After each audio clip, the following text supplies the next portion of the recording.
What's going on, everybody, and welcome back to Comic Breakdown. Now, it's been a couple of weeks. I hope you guys had some great holiday time, but it's 2025. We're getting back at it, and we're starting it off with Timeslide. Marvel Comics giving us a glimpse of what we're gonna see in 2025. From Wolverine to Revelation, we get a small idea of what might be happening, and the ones taking us along this trip, Cable and Bishop, with the Children of the Vault rising up yet again. Our time travelers have to travel through time to put down a threat to mutant kind yet again. So make sure you guys have subscribed to the channel, make sure that you like this video, and with that being said, let's dive into this breakdown. Alright gang, so as we pick up with this issue, we pick up with Bishop. He's currently facing off against Implate, and Implate was granted some kind of safe haven when Krakoa existed. He was given amnesty, but Bishop knew that there was a lot of individuals after the fall of Krakoa that wouldn't stay necessarily good, if you will. And so he's kept tabs on them. Implate is one of them. He is an energy vampire. He requires mutant life force to survive. And judging by how strong he is, Bishop knows that there is a wake of bodies in his path. Considering this just cause enough to be able to put him down. As the two of them begin to duke it out, Implate freezes in place, and Bishop really uncertain of what's going on right now. A time bubble forming around him. This is when he hears a voice from behind him. A voice letting him know that all of mutant kind is in jeopardy. Some kind of being is eating away the time stream itself.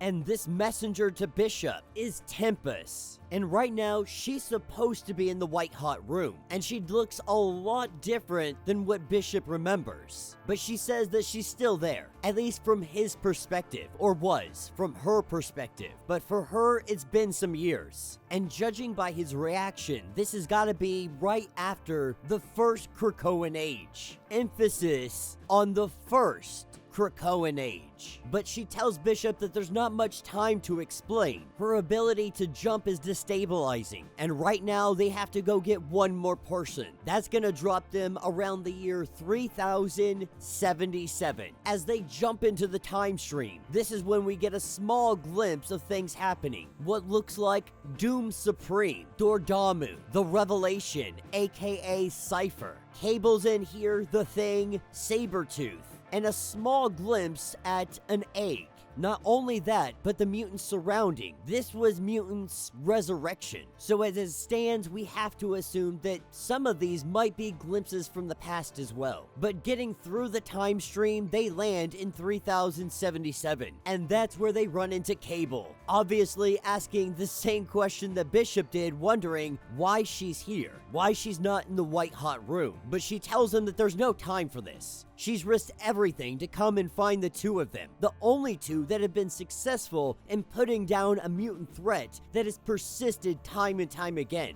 Half the reason that they're even hunted by them is because of Cable and Bishop. They immediately know what this is. The Children of the Vault. Tempest tells them that not long ago in your era, the Children of the Vault, they tried to take over the world. During the fall of Krakoa, they tried to make their rise. And just Bishop and Cable handed them their asses. This obviously pissed them off. In her future, the children opened up the door. They introduced a child into the world, one by the name of Vacuna, their antidote to the virus of mutant kind, having the capability to tunnel through the time stream, going to pivotal time points, and consuming the moments themselves, removing these moments entirely from the time stream. But the children have exceeded some kind of reach. Time is trying to repair itself, but Vacuna's actions, it has caused everything to go into chaos. Eventually, there will be a tipping point. Eventually, the time stream won't be able to repair itself. Eventually, mutant kind will be essentially wiped away from all of existence. That's where they come in, having time sliders with the signatures necessary from her era to be able to track this thing, or at least give them a warning of when this thing might be near. They have to figure out what turning point it's going to be at and intercept it. Cable, recognizing that this technology looks a lot like his arm, coming to the conclusion that this is not the first time that they have tried something like this. Tempest says that the best thing that they can do in this situation is stall him long enough for her to wrap a time bubble around him and wipe him from existence. But in doing so, she would have to be inside that bubble, trapping the two of them inside the time bubble forever, locking them away from all of existence. Obviously, Cable and Bishop say that they're gonna find another way. As they head off, they go into the not too distant past. This is where we find Wolverine facing off against the Dark Phoenix. But what we also see is that time is already starting to have issues, with the lineup of X-Men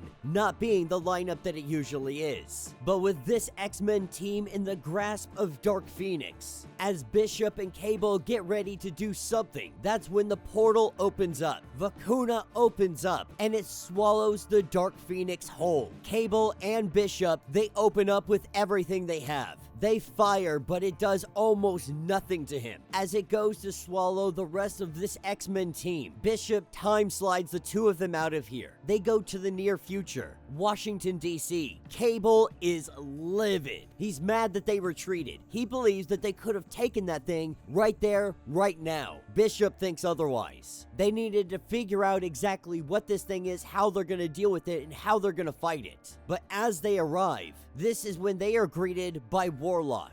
Warlock more than ready to terminate them. Luckily, they are saved by Bronze, a relatively new mutant around, dismantling Warlock very quickly, I might add. But this is only because this is what is called a Warlock drone. It is not the actual Warlock. When they ask Bronze what's happening here, what's happening is Revelation, aka Cypher, aka the Heir of Apocalypse. The days of Apocalypse fighting the X-Men over and over again, those days are gone because Revelation came in and he finished the job. She is but a few X-Men that are left over. Jitter sent her here when they picked up the time disruption. Now, she's tried to go back and untangle everything that led to this mess. Revelation's horsemen rounded up all the time travelers, but she figured that if any ever made it through, maybe somebody could go back and help fix things. This is when we are given a long list of things that happen that lead to the inevitable takeover of Revelation. The 8 deaths, the one world under doom, rise of the new champions, the eternal storm, the false metal, some more notable ones like the time of strife, Dormammu invasion of Earth, Ultimate Incursion, which we can only assume is the Ultimate Universe, going to eventually sometime this year make their way into the main 616. The Will of Doom,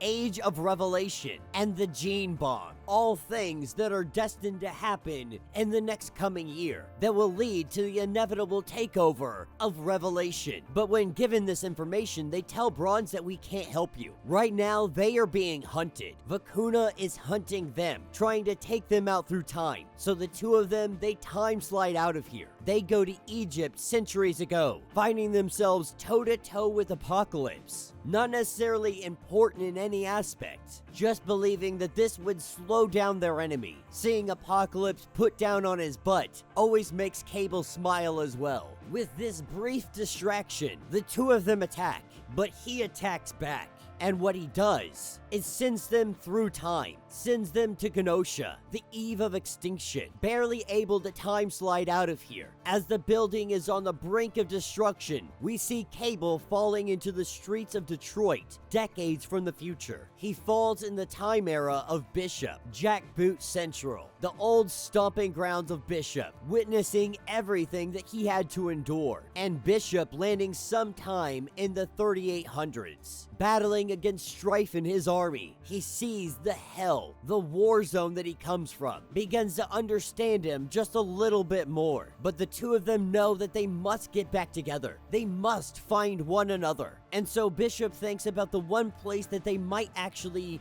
both decide to go to in the time stream. A place that they would be able to regroup and bring this fight to the Children of the Vault. And that is what brings us to during the fall of X. Right outside the vault. This is where they put down the children the first time. This is where they're gonna make their stand. As Vacuna approaches them, they open fire with everything they have. They throw everything in their arsenal. When he tries to attack, Cable is able to counter this, only for a moment, but this allows them to bring in Tempest. This is when we get another glimpse of the future, time fracturing for a moment. We get a glimpse of Ultimate Wolverine, of Jean Grey, of X-23, Elektra aka Daredevil, and Tempest ready to sacrifice herself for everything. But Cable stops her, lets her know to just slow him down, give us an opportunity, let us try something. So when Vacuna goes to absorb all of existence around it, they body slide. They body slide into the birthplace of new Children of the Vault. And then that time bubble comes down, beginning to absorb everything in existence around it. It absorbs itself in incubation. And so by absorbing itself and taking itself out of existence, it wipes itself out of the time stream. And with that, every moment that it stole, it goes back to where it belongs. Time begins to repair itself. And they let the caretaker know that this was our warning, that we let you off easy. This is the second time that they have stopped them, to not make them come back a third time, body sliding out and heading back to present day. Now it's gonna take some time for the fabric of time to re-knit itself back together. There's still gonna be some rips and tears along the way, but for at least today, mutant kind is saved. They know that this is not going to be the end of the Children of the Vault, but they also know the day that comes, they'll stand ready to fight them. And that will be the end of this issue.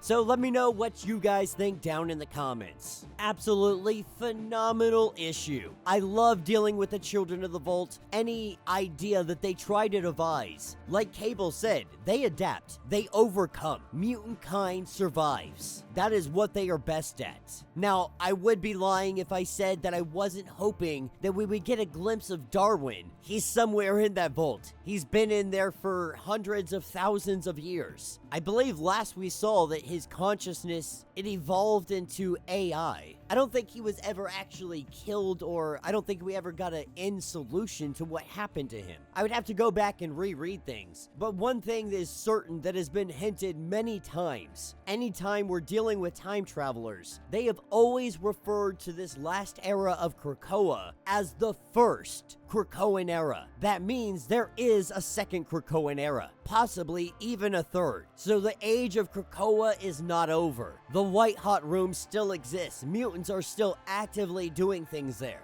We have yet to breach into what that means, what that is, or how that affects everything currently going on with comics or what will happen. But I, for one, am hugely excited at the idea, the proposition of having a second Krakoan age. I think Marvel just wanted to take a break a little bit from the Krakoan era, get back to what some fans like, but also having a little bit of tidbits here and there, hinting that that new Krakoan age, it is on the horizon. The other thing I am most excited for is going to be the Ultimate Universe. That's one of the things that I have tried my best to keep up with. We definitely have some Ultimate Spider-Man we need to finish getting caught up with. But the Ultimate Universe is going to have the Ultimate Incursion. One World Over Doom is another thing I am hugely excited for. 2025 looks to be very promising for some Marvel stories. But let me know what you guys think. Let me know your thoughts. Let me know your theories. If you want to get caught up on